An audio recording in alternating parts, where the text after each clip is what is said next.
cosplay world, even before you go to your con, you should think about your storage with your XPS foam. Generally, what I use them for, and what I encourage other people to use them for, are very large works. And so, storing them is something I encourage people to plan ahead of time so that you don't have to do something like throw it away at the end of the convention, which I've had to do.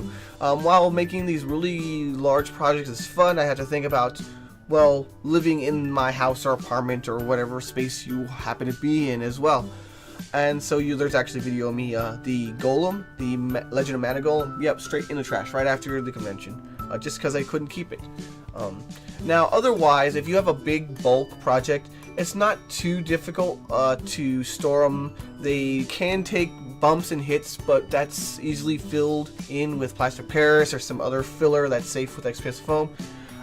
And the major breakages you're going to find are things that stick out or are not reinforced.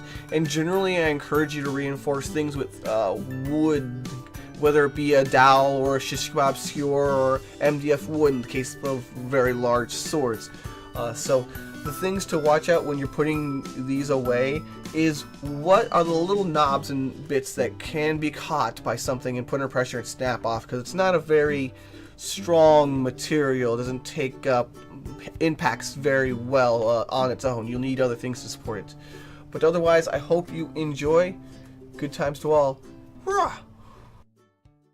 The next video in this series will be on finalcosmiccore.com. Check the link in the description for more info.